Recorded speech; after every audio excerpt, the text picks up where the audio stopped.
오늘은 목포주안 교회가 이 땅에 세워진 지 42주년이 되는 기념주일입니다. 1983년 6월 13일 구 행남사 밑에 작은 창고에서부터 우리 교회가 시작이 되었습니다. 그리고 하나님의 은혜로 84년도에 이쪽 북한 지역으로 교회가 이사를 했고, 그리고 89년도에 현재 이 자리에 우리 예배당이 이제 두 번째 예배당을 지어서 왔고, 그리고 2000년 이제 말에 하나님의 은혜 가운데 지금 현재의 예배당이 세워졌고 오늘에 이르고 있습니다.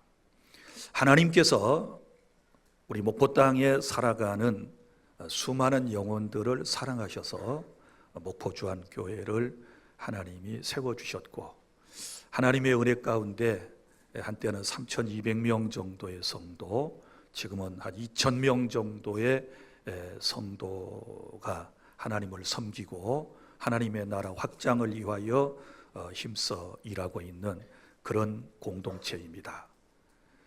오늘 이 자리에 함께 하신 여러분들 진심으로 환영하고, 오늘 여러분들에게 무슨 소식을 전해드릴까라고 저는 고민을 많이 했습니다. 그러다가 제가 내린 결론은 우리가 왜 예수님을 믿는가, 이 문제를 좀 말씀을 드려야 할 것 같아요. 이미 예수님을 믿는다고 하면서 교회에 나오시는 분들조차도 내가 왜 예수님을 믿는지, 내가 왜 교회를 꼭 다녀야 하는지를 잘 모르고 계시고, 또 오늘 처음으로 복음을 접하신 분들은 또 예수님을 믿어야 하는 확실한 이유를 아셔야 하나님 나라 백성이 될 수 있기 때문에 여러분들에게 가장 기쁜 소식을 오늘 전해드리려고 그러는 것입니다. 자, 구체적으로 제가 아주 쉽게 여러분들에게 설명을 드리겠는데, 우리가 예수님을 꼭 믿어야 할 첫 번째 이유는 다른 것이 아니라 인간은 죄로 인하여 불행한 존재이기 때문에 여기에서부터 벗어나기 위해서 예수님을 믿어야 한다라고 하는 말씀을 먼저 드리겠습니다. 여러분, 죄라고 하는 것은 모든 문제의, 인생의 문제의 뿌리가 된다, 이렇게 말할 수 있습니다. 로마서 3장 23절에 모든 사람이 죄를 범하였음에 하나님의 영광에 이르지 못하더니 라고 주님께서 말씀을 하셨습니다. 여러분, 그러면 죄라고 하는 것이 도대체 무엇일까요? 오늘 여러분들에게 부담을 드린 것 같아서 미안하기도 하고 죄송하기도 해요. 아니, 교회 왔더니 처음부터 목사님이 죄에 대한 얘기를 꺼내니까 얼굴이 또 어두워질 수도 있고 마음 한켠이 무거워질 수도 있고 또 부담을 느끼시는 분들이 계시리라고 생각을 합니다. 그런데 그럼에도 불구하고 이 죄라고 하는 것이 뭔지, 어떻게 죄를 우리가 처분해야 하는지를 제대로 모른다면 인생이 행복해질 수 없기 때문에 부득불 여러분들에게 죄에 대한 문제를 말씀을 드리는 거니까 충분히 양해를 해주시고 이해를 해주시기를 바랍니다. 여러분, 죄 그러면 떠오르는 것이 무엇이 있습니까? 우리가 일상적으로 세상을 살아가면서 지은 여러 가지의 잘못된 행실들이 생각나지 않습니까? 예를 들어서 도둑질, 폭력, 사기, 또 간음 등등 이런 것들이 맨 먼저 떠오르게 될 거예요. 맞습니다. 이런 것들은 죄의 여러 종류들이라고 말할 수 있는 것이지요. 그러나 성경에서 말하는 죄라고 하는 것은 조금 다른 개념을 가지고 있는 것이지요. 그럼 성경에서 하나님이 말씀하시는 죄라고 하는 것은 무엇일까요? 하나님을 인정하지 않고 자기 뜻대로 자기 마음대로 살아가는 것을 죄이다, 이렇게 말씀을 하신 거거든요. 그러면 이 죄라고 하는 것은 어떻게 시작이 되었을까요? 이 죄의 기원에 대해서 또 아는 것이 중요해요. 죄는 하나님을 인정하지 않고 자기 마음대로 사는 것을 죄라고 그랬는데, 그럼 이 죄가 도대체 어디서부터 왔는가? 여러분 보세요. 하나님께서 맨 처음에 에덴이라고 하는 동산을 지으셨어요. 이걸 낙원이라고 그래요. 그리고 아담과 하와를 그곳에서 살게 하셨어요. 하나님께서 그들에게 그 아름다운 낙원을 주시면서 한 가지 약속을 하셨어요. 자, 내가 너를 위하여 만들어 놓은 이 아름다운 동산에서 마음껏 먹고 즐기며 살아라. 그런데 한 가지, 동산 중앙에 있는 선과 악을 알게 하는 나무의 열매는 절대로 따먹지 말아라. 그것이 바로 네가 나를 인정하고 나를 사랑하는 증표가 되느니라, 이렇게 말씀을 해주셨단 말이에요. 그런데 우리 인류의 대표자이고 인류의 시조인 아담과 하와가 여러분이 잘 아시는 것처럼 하나님께서 금하신 선악을 알게 하는 나무의 열매를 따먹었단 말이에요. 물론 사탄이, 마귀가 그를 조정해 가지고 따먹은 거지만 결과는 자기가 죄를 짓게 된 거예요. 그러면 아담과 하와가 선악을 알게 하는 나무의 열매를 따먹은 것, 그걸 이제 소위 우리가 불순종이라고 그러거든요. 그런데 이 뭐가 도대체 불순종이고 하나님 앞에 큰 죄인가? 성경을 보면 이런 말씀이 나와요. 아담과 하와가 선악을 알게 하는 하나님이 금하신 이 열매를 따먹게 될 때 어떤 마음을 가졌느냐 그러면, 이것을 따먹으면 사탄이 말한 대로 내 눈이 밝아져서 나도 하나님처럼 될 수 있다라고 하는 이 생각 속에서 하나님이 금하신 열매를 따먹었단 말이에요. 그러니까 무슨 얘기예요? 나도 하나님처럼 됐으면 좋겠어 라고 하는 이런 마음을 가지고 이 열매를 따먹게 되었다. 이 얼마나 괘씸한 겁니까? 아담과 하와는 하나님의 피조물이잖아요. 하나님이 만드셨잖아요. 지으셨잖아요. 그런데 그 하나님의 말씀을 거역하고 선악과를 따먹게 되었다. 그 이후로 아담과 하와, 그리고 그의 후손으로 태어나는 모든 사람들이 죄인이 되었다. 성경은 이렇게 말씀을 하고 있습니다. 그러니까 이제 죄에 대한 얘기가 나왔으니까 구체적으로 죄라고 하는 것은 두 종류가 그러니까 있는 거예요. 먼저는 원죄가 있어요. 이 원죄는 아담과 하와가 지은 죄가 유전적으로 그 후손들에게 계속 내려오는 것을 뭐라고 그러는가 하면 이걸 원죄라 그래요. 원죄. 그러니까 인간은 태어날 때부터 원죄를 가지고 태어나는 거예요. 자, 그 다음에 내가 세상에 태어났어요. 내가 또 세상에 살아가면서 지은 죄가 있다 그 말이죠. 이걸 스스로 지었으니까 자범죄라고 그러는 거예요. 그러니까 원죄와 자범죄의 의미를 여러분이 아시겠지요. 자, 그래서 이제 이 죄를 원죄와 자범죄로 우리가 분류를 하고, 이제 여러분들에게 이해를 돕기 위해서 죄에 대한 이야기를 제가 간단하게 또 정리를 한번 해보면, 여러분 한문에 혹시 한문을 관심이 있는 분들은 한문은 뜻글자니까 한번 생각을 해요. 죄자가 어떻게 써 있나요? 위에 보면 넉사자가 있고 밑에가 안일비자가 있어요. 그러니까 넉사자 플러스 안일비자가 합하면 이걸 죄라고 그래요. 그럼 한문은 뜻글자인데 도대체 무슨 뜻으로 죄를 네 가지가 아닌 것이라고 옛날 사람들은 정하고 말했을까? 제가 설명을 드릴게요. 네 가지가 아닌 것인데요. 첫 번째는 뭐냐 그러면 불선이에요. 선을 알고도 행하지 않는 것. 선은 행해야 되잖아요. 남에게 착한 일을 해야 되잖아요. 아는데도 그것을 행하지 아니하면 죄라. 야고보서 4장 17절에 보면 이러므로 사람이 선을 행할 줄 알고도 행하지 아니하면 죄니라, 이렇게 말씀을 하셨거든요. 우리 이런 죄 많이 짓잖아요. 남 도와줘야 되는데 그 뻔히 아는데 이런저런 사정과 핑계에 따라서 선을 행하지 않는단 말이죠. 그러면 그것이 죄라는 거예요. 그 다음에 두 번째는 뭐가 죄냐? 불의가 죄이다. 그럼 불의가 뭐예요? 의를 행하지 아니하는 것, 이것이 죄라고 말이지요. 자, 요한일서 5장 17절에 보면 모든 불의가 죄로 돼. 사람은 의롭게 살아야 되거든요. 옳게 살아야 되거든요. 옳게 살아야 돼요. 그런데 우리가 바르게 살지 못하는 것을 성경은 죄이다, 이렇게 말씀을 하고 있거든요. 그 다음에 세 번째, 뭐가 죄일까요? 불법이 죄예요. 법을 지키지 아니하는 것이 죄가 되는 거지요. 요한일서 3장 4절에 보면 죄를 짓는 자마다 불법을 행하나니 불법은 죄이다. 죄는 불법이다. 이렇게 주님이 우리에게 말씀을 하셨습니다. 여러분, 하나님의 법도 있고 세상의 법도 있고 여러 가지 인간이 살아가는 세상에는 법령이 있어요. 그걸 지키지 아니하면 우리가 불법을 행했다, 이렇게 얘기하잖아요. 그 법을 안 지키면 이것이 죄이다. 지금 세 가지를 벌써 배웠어요. 안일비자를 쓴다 그랬어요. 네 가지가 아닌 거. 다시 불선, 그리고 불의, 불법. 네 번째가 그럼 뭘까요? 네 번째는 불신이에요. 불신, 믿지 않는 것, 이것이 큰 죄가 되는 거예요. 자, 여러분 보세요.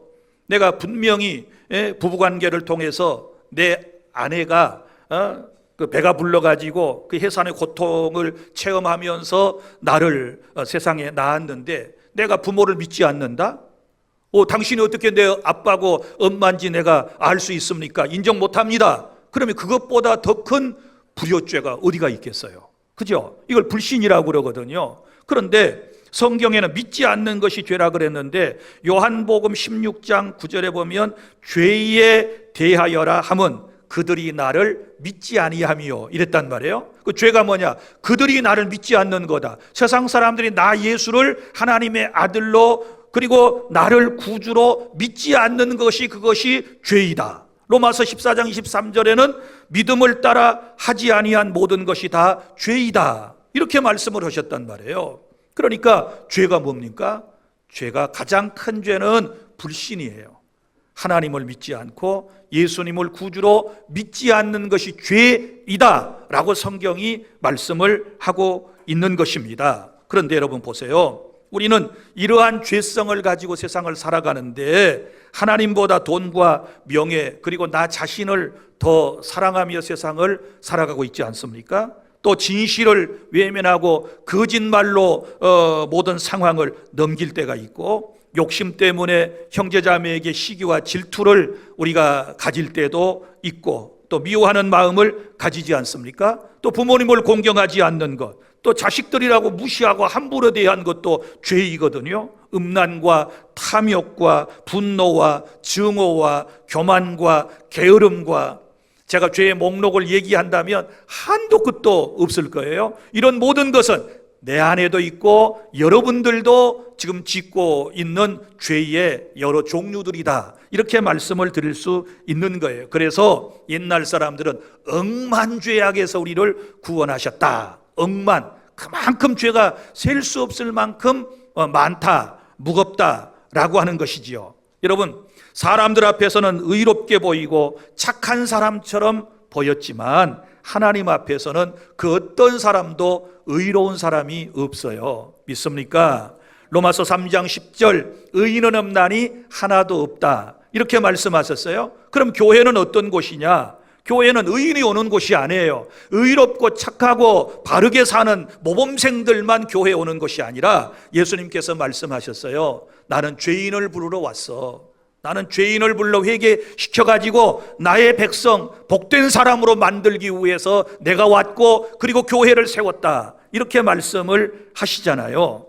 여러분, 그러므로 의인은 이 땅에 한 명도 존재하지 못해요. 아무리 의롭다고 말하지만 자기 양심이 늘 나의 죄를 지적하고 있다는 사실을 아셔야 돼요. 그러면 죄가 우리에게 가져다 준 이제 무서운 결과가 있어요. 그 죄가 우리에게 가져다 준 게 뭘까? 먼저는 하나님과의 단절이지요. 하나님이 우리를 지으셨잖아요. 그런데 죄를 짓고 난 다음에 아담과 하와는 에덴 동산에서 쫓겨나요. 이걸 신낙원이라고, 낙원을 상실하고 쫓겨나요. 이거 단절이라고 그래요. 하나님으로부터 단절된 인간이 되었어요.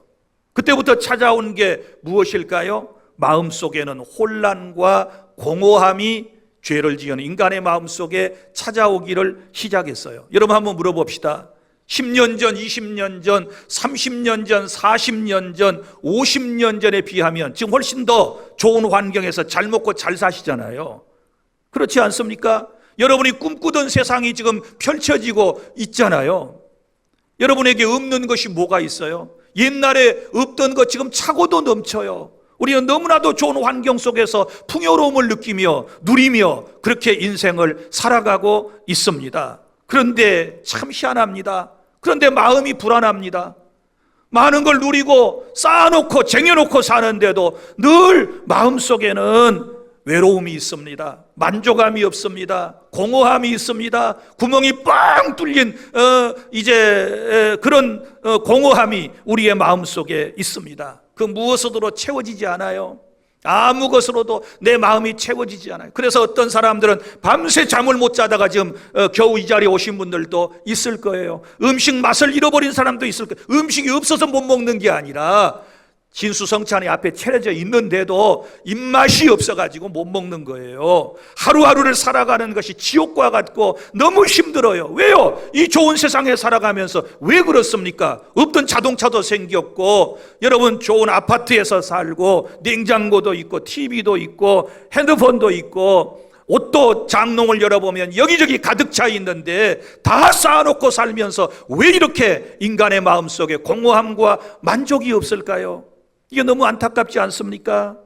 사랑하는 성도 여러분, 사랑하는 오늘 이 자리에 참여하신 여러분, 이것은 인간의 마음속에 죄가 있기 때문에 그런 거예요. 그래서 이 문제를 지금 해결하기 위해서 여러분들에게 말씀을 드리는데, 그리고 또 죄라고 하는 것은 인간 관계를 파괴했어요.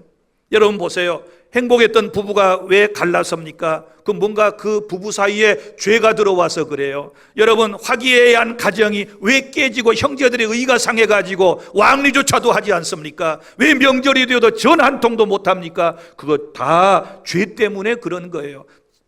사람의 마음속에 있는 시기하고 질투하고 미워하는 죄 때문에 그러는 거예요. 그래서 죄는 인간관계를 다 파괴하고 말았습니다. 가족과 이웃과 공동체의 모든 인간관계를 이 죄가 다 파괴하고, 그리고 인생은 거기에서 상처받으며 하루하루를 살아가고 있다. 오늘 그러다가 이 자리에 오신 분들 잘 오셨어요. 주님 여러분에게 살 길을 주시고 여러분의 인생을 이 시간 이후부터 행복을 주시기 위하여 초청해 주신 줄로 믿으시기를 바랍니다.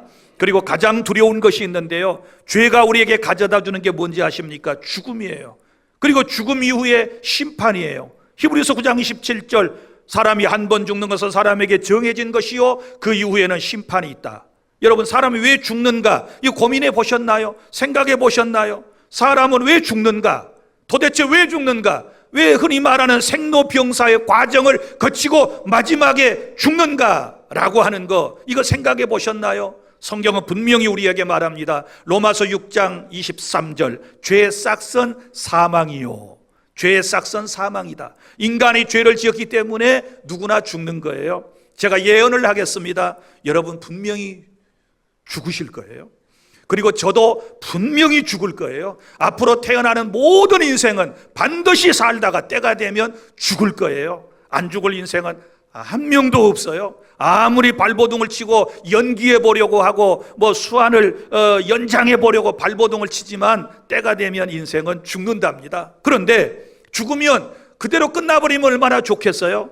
그런데 인생이 그게 아니에요. 죽음 이후에는 심판이 있대요. 그 심판이 뭐예요? 어떤 사람은 지옥으로, 어떤 사람은 천국으로 가게 될 거라고 성경은 우리에게 말씀을 하고 있어요. 어떤 사람은 이렇게 말해요. 내일 일도 모르는데 무슨 지옥과 천국까지 나갑니까? 여러분 보세요. 내일 일을 모르잖아요. 그런데 현재 지금 이 과학 문명이라고 하는 이 세계가 우리 눈앞에 딱 펼쳐져 있고 우리가 체험하고 있어요. 우리가 30년 전에 100년 전에 이런 세상이 올 것을 누가 꿈이나 꾸었겠습니까? 어떻게 사람이 저 달에까지 갔다 오는 것을 꿈이나 꾸었겠습니까? 그런데 현실로 이게 지금 우리가 보고 있는 바고 체험하고 있는 바 아니겠습니까? 그래서 내일 일은 모르는 것은 분명하지만 내일은 우리가 상상할 수도 없는 일들이 생겨지게 된다는 것을 기억해야 되시는데, 그게 바로 한 번 죽은 건 사람에게 정해진 것이요 그 후에는 심판이 있다. 자, 그러면 죄는 영원한 죽음, 지옥의 형벌로 이어지게 돼요. 여러분, 이제 저와 여러분의 왜 인생이 이 세상에 태어나서 고통 가운데 태어나서 고난 가운데 살다가 병마와 고통을 당하다가 죽는지를 이제 분명히 하나님의 말씀을 통해서 배우셨어요. 제가 오늘 이 얘기를 여러분들에게 꼭 해드리고 싶었어요. 왜냐하면 여기 나오신 분들은 모두가 다 목포 시민들이고 우리의 이웃들이고 우리의 형제들이고 우리 동네 왔다 갔다 하다가 한 번쯤은 마주쳤을 만한 분들이고, 저는 여러분들을 너무너무 사랑해요. 할렐루야. 그래서 제가 아는 이 복된 소식을 여러분들에게 저는 전해야 할 책무가 있는 거고, 우리 목포주안교회는 이 기쁜 소식을 전하라고 42년 전에 주님이 저 구행남사 밑에서부터 세우셨다가 또 이 지역을 살아가셔서 41년 전에는 또 이 동네로 하나님이 이사시켜 주셨잖아요. 그리고 오늘 저와 여러분이 지금 만나서 함께 예배하고 있는 줄 믿으시기를 바랍니다.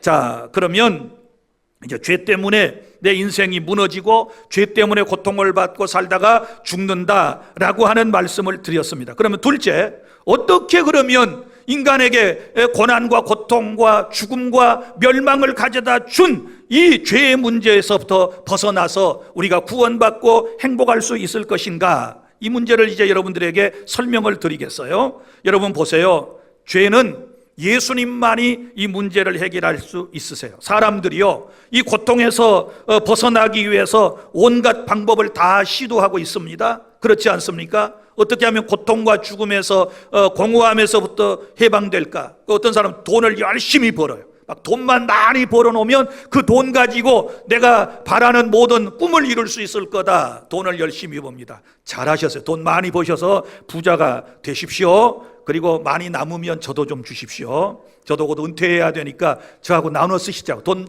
많이 벌어서 가능하면 오늘 나오신 분들 다 부자 되시기를 축복합니다.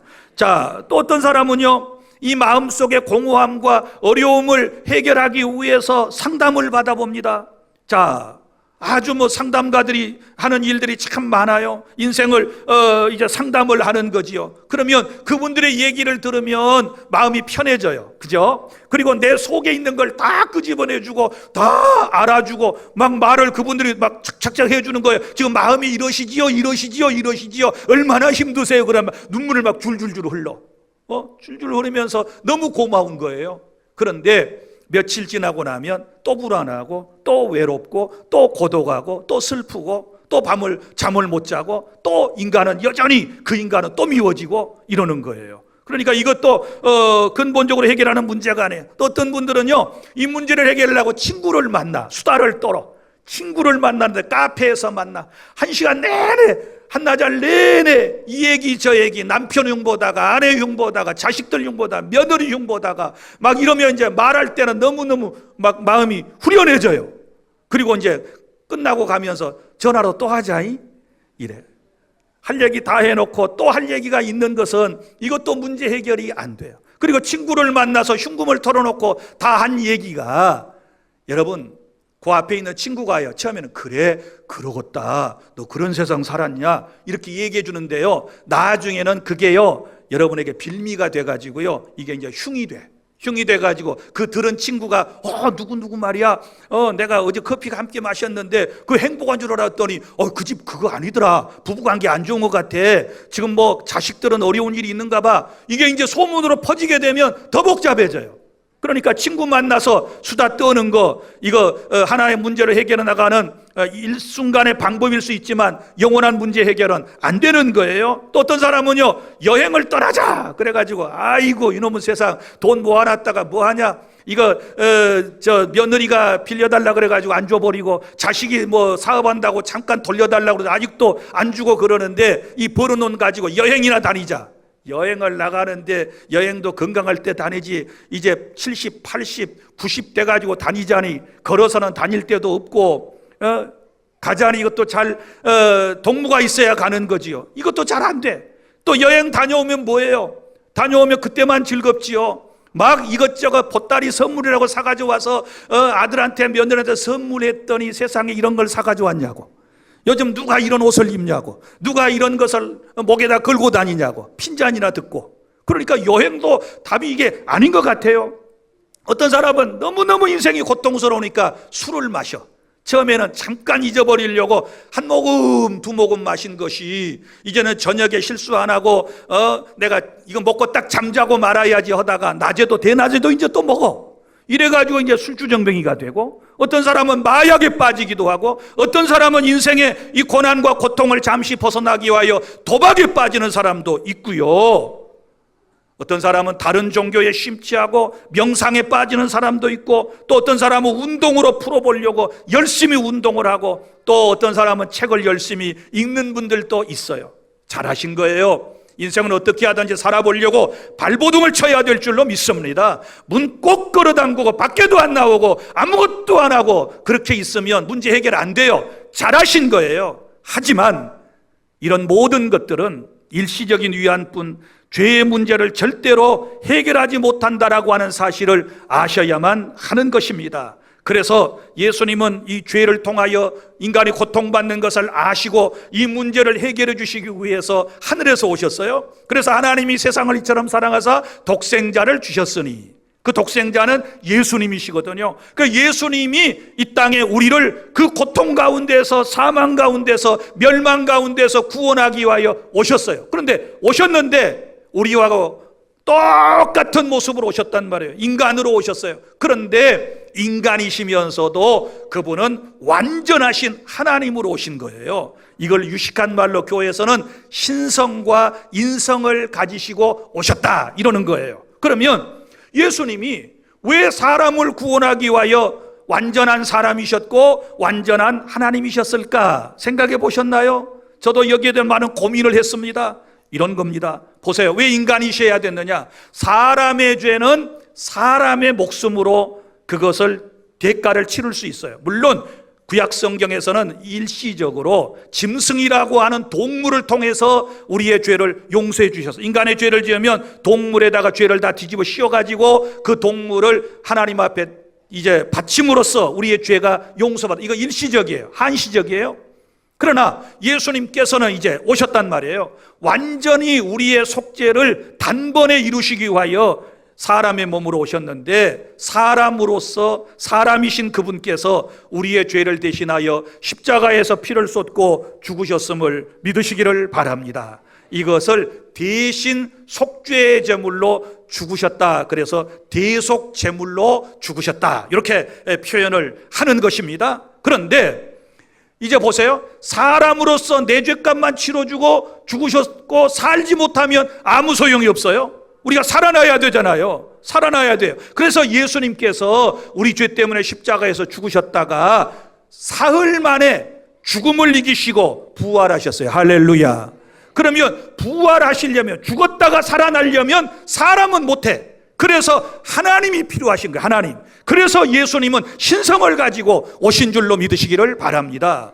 그래서 예수님은 특별하신 분이세요. 완전하신 100% 인간, 완전하신 100% 하나님으로 우리에게 오셔서 우리의 모든 죄의 문제를 해결해 주셨다는 사실을 믿으시기를 바랍니다. 그래서 신약성경 로마서 5장 8절, 우리가 아직 죄인 되었을 때 그리스도께서 우리를 위하여 죽으심으로 하나님께서 우리에 대한 자기의 사랑을 확증하셨느니라. 할렐루야. 여러분, 우리의 죄는 예수님의 피로써 씻음을 받을 수 있습니다. 하지만 죄가 해결되려면 꼭 한 가지가 필요해요. 이제 우리가 해야 할 일이 있어요. 딱 한 가지가 필요하는데 그것은 바로 예수님을 영접하면 되는 거예요. 그래서 셋째, 그러면 영접하다 혹은 믿는다는 말이 무슨 말인가? 내 죄를 해결해 주신 그분을 믿는다, 영접한다는 말이 오늘 본문에 나오잖아요. 요한복음 1장 12절, 영접하는 자고 그 이름을 믿는 자들에게는 하나님의 자녀가 되는 권세를 주셨다. 아멘. 자, 그러면 여기서 믿는다라고 할 때는 믿음의 내용이 필요한 거예요. 뭘 믿느냐? 뭘 믿느냐? 내가 예수님을 믿습니다. 그러면 도대체 뭘 믿느냐? 여기에 믿음의 요소가 몇 가지가 필요한데요. 첫째는 이거예요. 나는 죄인이고 예수님께서 나의 죄 때문에 십자가에서 피를 쏟고 죽으셨다는 것을 진정으로 인정하는 것이 하나 포함되어야 돼요. 맨 먼저 자, 나는 죄인이고 예수님께서 내 죄 때문에 십자가에서 피를 쏟고 죽으셨다는 사실을 인정하는 것이 첫 번째예요. 그 다음에 두 번째 믿음 안에 포함될 것은 뭐냐 그러면 이제 내가 예수님을 믿을 때 예수님은 나의 주인이시다 혹은 왕이시다. 나의 주인. 왜요? 나를 창조하신 분이 그분이시거든요. 그래서 나의 주인으로 모셔드리는 것. 그 다음에 세 번째는 뭐냐 그러면 이제 그분을 모셔드리고 내가 그분의 뒤를 따르는 신앙생활을 하겠습니다 라고 하는 요 세 가지가 믿음 안에 포함되었을 때 그걸 진정한 믿음이라고 그래요. 이해가 되셨으면 아멘. 너무 쉽죠? 내가 이렇게 설교를 쉽게 하는 건데 오늘 처음 알았어요. 여러분들이 전부 눈만 말똥말똥 쳐다보고 있는 걸 보니까 다 이해가 돼가지고요. 너무 막 그냥 어떤 영적인 변화가 지금 일어나고 있는 것 같아요. 자, 그래서 이제 이 믿는다는 것 세 가지를 포함하는데 믿는다는 또 다른 말이 뭐냐 그러면 이걸 이제 영접이라고 그래요. 영접한다는 말은 손님을 영접한다, 뭐 왕을 영접한다 할 때 영접이지요. 그분이 우리의 왕이니까, 내 주이니까 내 마음의 문을 활짝 열고 그분을 내 마음속에 모셔드리는 것을 영접이라고 그러고, 영접한 그분을 뭐 해야 돼요? 믿어야 되는 거예요. 믿습니까? 그래서 오늘 신앙이라고 하는 것, 예수를 믿는다고 하는 것은 단순한 지식이 아니라 인격적인 만남과 결단이라고 하는 사실을 깨달을 수 있기를 바랍니다. 이제 넷째, 마지막입니다. 그러면 예수님을 믿으면 어떤 변화가 일어나는가? 자, 내가 예수님을 믿으면 어떤 변화가 일어나는가? 이게 이제 중요하잖아요. 먼저는 우리의 죄가 용서받지요. 인간에게 가장 근본적인 문제인 이 죄가 해결받는 것이 바로 가장 큰 선물이에요. 이걸 죄사함이라고 그러거든요. 과거의 죄와 현재의 죄와 미래의 죄까지를 포함하여 우리의 모든 죄를 주님이 다 용서해 주심을 믿으시기를 바랍니다. 제가 처음에 하나님이 말씀하신 죄의 개념을 말씀드렸어요. 하나님을 믿지 않는 것이 죄라 그랬는데, 이제 그분을 믿으니까 그래, 네가 이제야 나를 믿는구나, 내가 네 죄를 다 용서하노라, 이렇게 선포하시는 줄로 믿습니다. 이전의 죄가 아무리 크고 무서웠다 할지라도 이제 예수 그리스도의 십자가의 놀라운 피는 모든 것을 덮고도 남음이 있습니다. 어떤 죄도 다 덮을 수 있어요. 요한일서 1장 7절, 그리스도의 피가 우리를 모든 죄에서 깨끗하게 하실 것이요. 그래서 예수의 피가 우리의 죄를 깨끗하게 하시는 것입니다. 그리고 두 번째는 예수님을 믿으면 하나님의 자녀가 돼요. 오늘 영접하는 자, 그 이름을 믿는 자들에게는 하나님의 자녀가 되는 권세를 주셨으니 그랬잖아요. 그럼 보세요. 그러면 그전에는 내가 누구의 자녀였을까요? 요한복음을 보면 너희는 너희 아비 마귀에게서 났으며, 죄송한 표현인데요, 예수님을 믿지 아니할 때 마귀에게서 났다, 이렇게 이제 성경은 말씀을 하고 있거든요. 그런데 우리가 예수님을 믿으면 하나님께로부터 난다, 하나님의 자녀가 된다, 하나님의 아들과 딸로 입양된다, 이렇게 말씀을 해 주셨습니다. 그러므로 여러분, 이제 예수님을 믿으면 신분의 변화가 일어나요. 내가 이제는 하나님의 아들딸이 된 거예요. 할렐루야.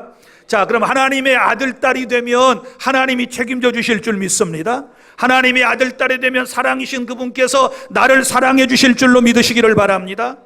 이 세상 끝날까지 하나님의 자녀이기 때문에 아버지 하나님이 나를 보호해 주실 줄로 믿으시기를 바랍니다.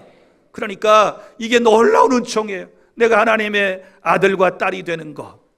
그 다음에 세 번째는 내가 예수님 믿으면 어떤 변화가 생기느냐? 성령이 내 안에 들어와 사시게 돼요. 여러분, 영은 두 가지가 있어요. 크게 나누면 악령과 거룩한 영, 성령으로 구분을 하는 거예요. 그러면 왜 그전에 내가 예수님을 잘 못 믿었을까?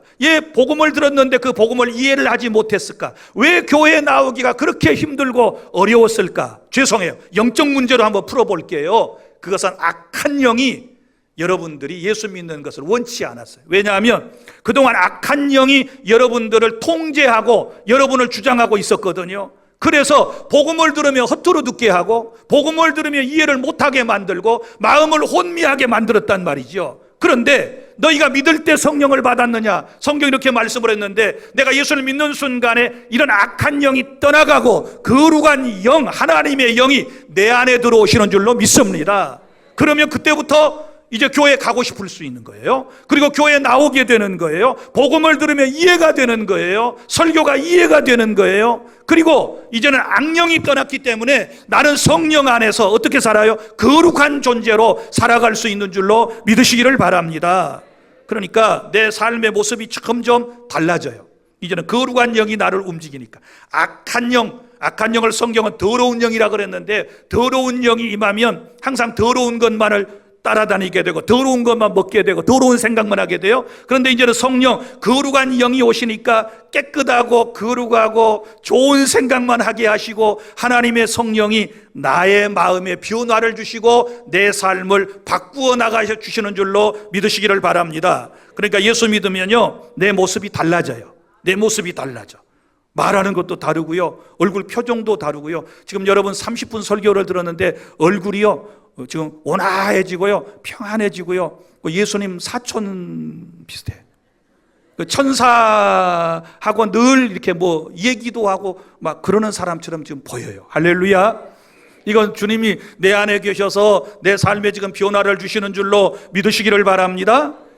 내가 이 얘기 꼭 해주고 싶었어요. 계속 마귀한테 붙잡혀가지고 이리 끌려다니고 저리 끌려다니고 자유도 없고, 이사도 믿는 사람은 그냥 주일만 빼고 아무나를 하면 되는데, 이산 날도 가서 물어보고 무서워서 못하고, 애들 여우는 날도 무서워서 함부로 못 잡고 막 이러는데요, 이제 성령이 임하면 주의 영이 있는 곳에 자유함이 있거든요. 믿습니까? 이제는 자유예요. 자유. 왜요? 성령이 나를 주장하시니까. 그리고 여러분, 가장 중요한 거, 예수님을 믿으면 죽음 이후에 영원한 천국으로 저와 여러분을 인도해 주시는 줄로 믿습니다. 여러분 보세요. 예수 믿는 사람은요, 죽음 이후의 순간도 절대로 두렵지 않아요. 내가 중요한 얘기 하나 해드릴게요. 보세요. 사람이 죽으면 두 영이 달라들어. 악령은, 귀신은 이 영혼을 어디로 끌고 가려고? 지옥으로 끌고 가려고 그래요. 그런데 또 하나는 성령이 천사를 보내셔가지고 그 영혼을 받들어 가요. 이게 성경에 나오는데 여러분 부자와 나사로에 대한 얘기 들으셨지요? 보세요. 나사로는 임종하는 순간에 그의 영혼이 천사에게 받들려 낙원으로 옮겨졌어요. 할렐루야. 그러니까 예수님을 믿는 사람은요, 천사가 찾아옵니다. 천사가 찾아와서 그 영혼, 내 영혼을 받들어 가지고 어디로? 천국으로 인도해 주시는 줄로 믿으시기를 바랍니다. 그 다음에 안 믿는 사람은 이제 상상해 보세요. 네, 그것까지 얘기하면 오늘 나 교회 한 번만 나오고 안 나오려고 그랬던 사람 삐질 수 있으니까 이제 깊이 고민을 해봐요. 내가 임종하는 순간에 도대체 악령이 찾아올까, 성령이 찾아올까, 천사가 찾아올까, 귀신이 찾아올까? 귀신에게 끌려가면 거기 뻔한 거고, 여러분 천사에게 받들려 올라가면 갈 곳이 뻔해요. 이해가 되시면 아멘? 고마워요. 설교에 부조해 주셔서. 자, 아멘이라는 말은 무슨 말인가? 옳습니다. 맞습니다. 지당하십니다. 그런 뜻이거든요. 그래서 죽음 이후에 영원한 천국으로 저와 여러분을 인도해 주시기 때문에 예수 믿으면 이런 복을 받게 될 줄로 믿으시기를 바랍니다. 자, 이제 말씀을 맺습니다. 사랑하는 여러분, 오늘 우리 모두에게 결단이 필요합니다. 예수님께서는 예수님을 믿어야 할 이유를 분명히 오늘 세 가지를 말씀을 하셨습니다. 나는 죄인이고 예수님은 우리의 구주이시며 믿는 사람에게는 새로운 생명이 주어지기 때문에, 새로운 변화가 생기기 때문에 예수님을 믿어야 한다라고 하는 말씀을 드렸습니다. 자, 이제 한번 따라서 좀 해 주실래요? 자, 성령이 역사하는 가운데 따라해 주시기를 바랍니다. 자, 아주 쉬운 거예요. 두 소절만 제가 말씀을 드리겠습니다. 자, 따라합니다. 사랑의 하나님, 저는 죄인입니다. 예수님께서 나의 죄 때문에 십자가에 죽으셨다가 다시 사심을 믿습니다. 이제 예수님을 내 마음의 구주로, 주인으로 모셔드립니다. 이제부터는 주님을 따르겠사오니 나의 삶을 인도해 주시옵소서. 예수님 이름으로 기도드립니다. 아멘. 여러분이 진실로 이 기도를 따라 하셨다면 여러분은 구원받은 것이고, 여러분은 이제 하나님의 자녀가 된 줄 믿습니다. 할렐루야. 이 기도를 따라서 하신 모든 분들을 위하여 우리 박수로 하나님께 영광 돌리겠습니다. 기도하겠습니다.